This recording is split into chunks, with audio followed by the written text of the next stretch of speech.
Hi hello welcome to Blasters arena. ഇന്നലെ Indian super ലീഗിൽ നടന്ന മത്സരത്തിൽ കേരള ബ്ലാസ്റ്റേഴ്സ് ഒരിക്കൽ കൂടി പരാജയം ഏറ്റുവാങ്ങിയിട്ടുണ്ട്. 2-നെതിരെ 3 ഗോളുകൾക്കാണ് ബ്ലാസ്റ്റേഴ്സിനെ മോഹൻ ബഗാൻ പരാജയപ്പെടുത്തിയിട്ടുള്ളത്. മോഹൻ ബഗാന്റെ മൈതാനത്ത് വെച്ചുകൊണ്ടാണ് ഈ ഒരു മത്സരം അരങ്ങേറിയിട്ടുള്ളത്. മത്സരത്തിൽ കേരള ബ്ലാസ്റ്റേഴ്സിന് വേണ്ടി ജീസസ് ജിമിനസ് അതുപോലെ തന്നെ ഡ്രിൻസിച്ച് എന്നിവരായിരുന്നു ഗോളുകൾ നേടിയിരുന്നത്. അതേസമയം മോഹൻ ബഗാന്റെ ഗോളുകൾ മക്ലാരൻ, കമ്മിങ്സ്, റോഡ്രിഗസ് എന്നിവരായിരുന്നു സ്വന്തമാക്കിയിരുന്നത്.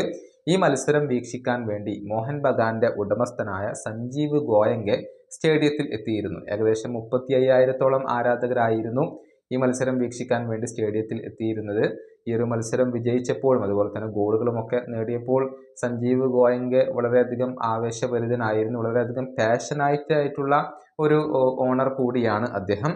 ഈ മത്സരം വിജയിച്ചതിന് പിന്നാലെ സുപ്രധാനമായ ഒരു പ്രഖ്യാപനം അദ്ദേഹം നടത്തിയിട്ടുണ്ട്. ആരാധകർക്ക് ഒരു ഗിഫ്റ്റ് പ്രഖ്യാപിക്കുകയാണ് അദ്ദേഹം ചെയ്തിട്ടുള്ളത്. അതായത് മോഹൻ ബഗാന്റെ അടുത്ത ഹോം മത്സരത്തിലെ ടിക്കറ്റുകൾ അത് ഫ്രീ ആയിരിക്കും. ആരാധകർക്ക് ക്യാഷ് കൊടുത്തുകൊണ്ട് ടിക്കറ്റ് വാങ്ങേണ്ടി വരുന്നില്ല. അടുത്ത മത്സരത്തിൽ എല്ലാ ആരാധകർക്കും ഫ്രീ ആയിരിക്കും എന്നുള്ള കാര്യം ഗോയങ്കെ ഇപ്പോൾ പ്രഖ്യാപിച്ചിട്ടുണ്ട്. അദ്ദേഹത്തിന്റെ വാക്കുകൾ ഇങ്ങനെയാണ്: അടുത്ത ഹോം മത്സരം ആരാധകർക്ക് സൗജന്യമായിരിക്കും. ഫ്രീ ആയിക്കൊണ്ട് അവർക്ക് ഈ മത്സരം സ്റ്റേഡിയത്തിൽ ഇരുന്ന് വീക്ഷിക്കാം. ഞങ്ങളെ സപ്പോർട്ട് ചെയ്യുന്നതിനും ആഗ്രഹിക്കുന്നതിനും ആരാധകർക്ക് ഞങ്ങൾ നൽകുന്ന ഒരു ഗിഫ്റ്റാണ് ഇത്. ഇതാണ് സഞ്ജീവ് ഗോയങ്കെ ഇപ്പോൾ ഈ ഒരു മത്സരശേഷം പറഞ്ഞിട്ടുള്ളത്. ഏതായാലും മോഹൻ ബഗാൻ ഇനി അടുത്തതായി 2 മത്സരങ്ങൾ കളിക്കുന്നുണ്ട്. അത് രണ്ടും എവേ മത്സരങ്ങളാണ്.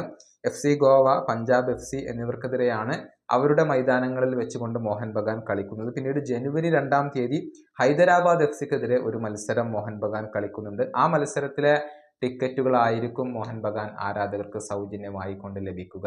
ഈ വീഡിയോ അവസാനിപ്പിക്കുന്നു. അടുത്ത വീഡിയോയുമായി വീണ്ടും കാണാം.